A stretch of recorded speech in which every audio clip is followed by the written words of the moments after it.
Empire 2 Total War has returned in a glorious fashion with the new patch of 4.0, which completely overhauls the mod into some of the most epic and ambitious content that I've seen in a very long time. With new and improved unit rosters for many factions, including 4,500 new units, all custom made, historically accurately researched, including a late era campaign set in 1783 where you can trigger your own fantasy American Revolution and attempt to make France trigger its own revolution in 1792. All I can say is the sky is the limit here. I need to even mention the fact that there is a Napoleonic Wars expansion. You know, the Napoleonic rosters in this game are absolutely great, and you can play from 1783 all the way to 1850. And that presents volumes. I mean, volumes of alternate history content. You know, there's new unit cards, new user interface designs that have been done in order to reflect the time period. And quite frankly, you're in for a treat. So let's begin my breakdown of what has arrived in one of Empire's Total War mod's biggest update so far.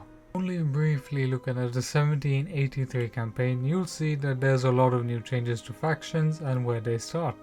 For example, the 13 colonies are no longer part of the British Empire, and the British Empire has its own expansion into India, and the Marathas are also overtaking parts of it as well.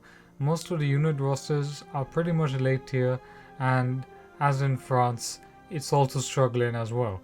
I tried many times to trigger a revolution, but I was unsuccessful. Of course, I highly recommend trying 1700 first to get an idea of the mod, and then to try the 1783 campaign, which would be really recommended because then you can pretty much expand to the Napoleonic Wars.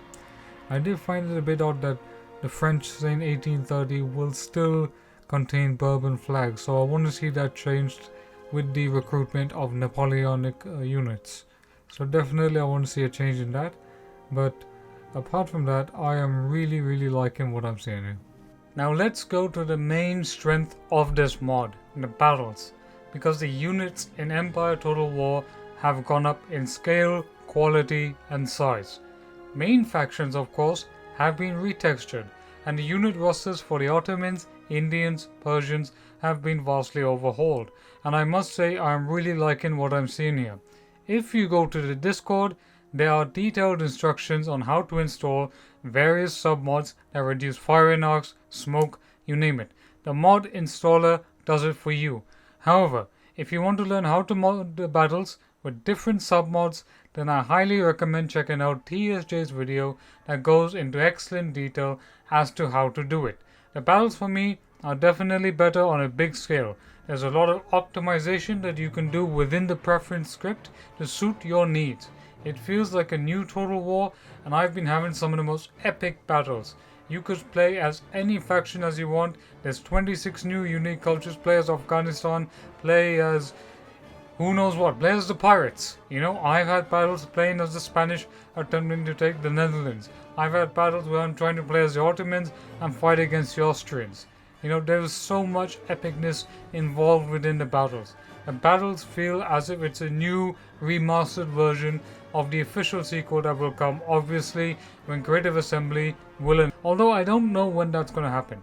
You know, I've had battles also where I'm trying to mow down British ships as the French.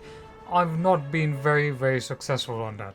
You know, the battles themselves also have a new morale system that has been implemented. Units rely on cohesion, fatigue plays a higher role, and units need to be supported by infantry, artillery or cavalry. If you leave units isolated, that also plays a factor as well. You know, I was playing a Napoleonic battle where the Prussians went straight for my center and my flanks and lines were engaged with theirs, but the Prussians managed to decimate them, for example. And why? Nothing was supporting my lines. They needed artillery and cavalry support to overwhelm them as well.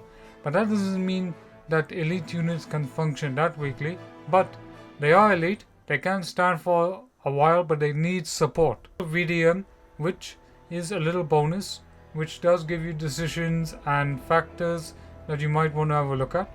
So there's that option as well. But TSJ has done a fantastic video right now.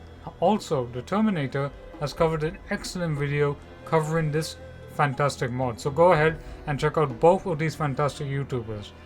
At the end of the day, we as YouTubers have to support each other, but we also support Total War mods as well. The more promotion that we do of the mod, so go ahead and subscribe to these fantastic YouTube channels as well.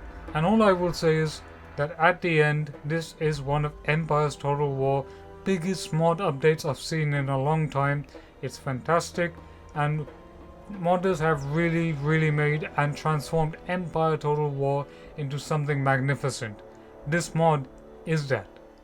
It has turned it into something that is magnificent, something that is remastered, something that feels like this is what the foundation of an official Empire 2 Total War game should be. You know, there's monuments, there's the Pantheon, you've got so many good things coming here right now.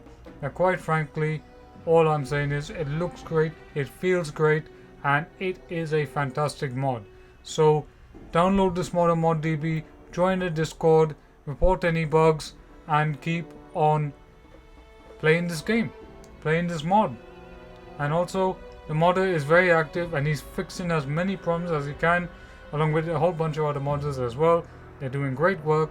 So yeah, don't forget to leave a like, share, comment, and subscribe, and I will see you on the next video. As a quick bonus, I just wanted to point out all the visual upgrades that have been done to the campaign map, including monuments, including so many new great things. So this is just going to be a small quick montage of what you're going to be seeing here right now. And as someone from the subcontinent, I really am glad that they added a lot of historical monuments, temples, mosques to India and to the Ottoman Empire, and you know, to all other places. So I'm really glad that they're adding that. I really want to see that in the battle maps. I want to see custom battle maps. I definitely want to see more great content. So this is just going to be a montage, so let's begin.